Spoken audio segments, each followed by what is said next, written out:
Hi friends, welcome to my channel. ఈరోజు రొయ్యలతో curry చేసుకుందాం. అందుకు ముందుగా స్టవ్ వెలిగించి దబర పెట్టుకొని దబరలో కొంచెం ఆయిల్ వేయాలి. ఆయిల్ వేడెక్కినాక ఎండుమిర్చి, తర్వాత కొంచెం ఆవాలు, కొంచెం జీలకర్ర, కరివేపాకు ఈ మూడు వేసి కొంచెం తిరగమాత వేగాలి. అందులోకి టమోటాలు, పచ్చిమిర్చి, ఆనియన్స్ కట్ చేసుకొని పక్కన పెట్టుకోవాలి. ఇవి వేగిన తర్వాత ముందుగా ఆనియన్స్ వేయాలి.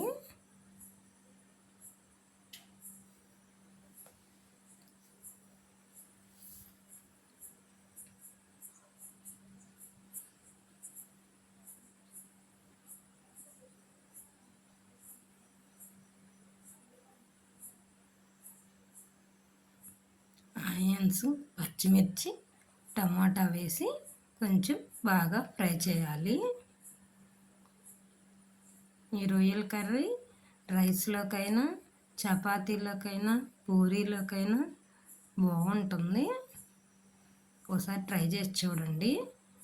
అవి టమాటాలు, పచ్చిమిర్చి, ఆనియన్స్ వేసినాక కొంచెం పసుపు, సాల్టు, కారం,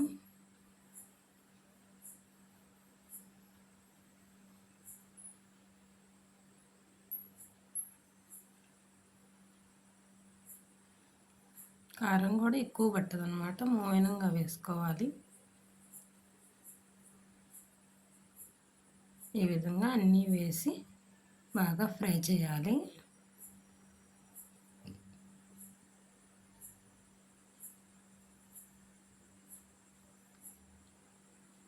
అందులోకి రొయ్యలు బాగా కడిగి పక్కన పెట్టుకుందాం. ఇవి వేగిన తర్వాత రొయ్యలు దాంట్లో వేసి బాగా సన్న మంట మీద కొంచెం సేపు ఫ్రై చేయాలి.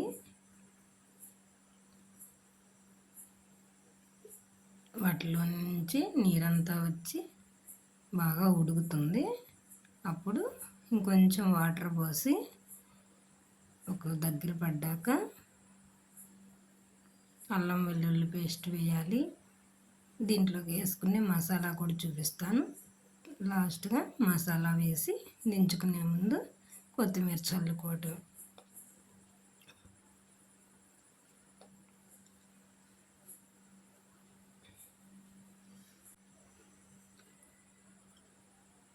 అందులోకి మసాలా పొడికి ఏమేమి కావాలో అవి తీసుకొని మిక్సీ పట్టుకుందాం.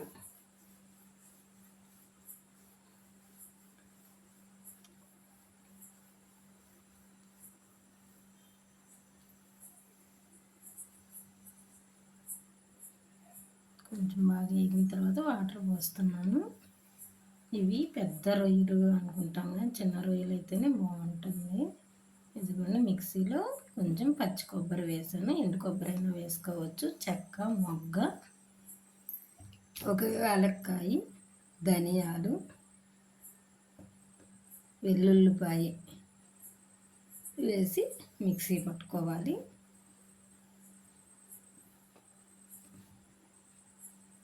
ఈ పేస్ట్ పక్కన ఉంచుకోవాలి. ఇప్పుడు కూర అదిగోండి దగ్గరికి వచ్చింది. ఇప్పుడు దగ్గరికి వచ్చిన తర్వాత అల్లం వెల్లుల్లి పేస్ట్ వేయాలి. తర్వాత ఇప్పుడు మిక్సీ వేసుకున్న పొడి, ఈ పొడి మనం ఇంట్లో ఎప్పుడన్నా ఏదైనా తీగూరలు చేసినా వేసుకోవచ్చు. అట్లా వేసి ఫ్రిడ్జ్లో పెట్టుకుంటుంటే ఇప్పుడు కావాలంటే అప్పుడు వేసుకోవచ్చు అన్నమాట.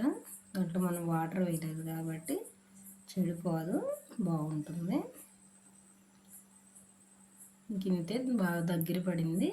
ఇక కొత్తిమీర చల్లుకొని దించుకొని వేడి వేడి అన్నంలో అయినా, చపాతీ ఏది కావాలంటే మనం దాంట్లో వేసుకొని తినేయచ్చు అన్నమాట.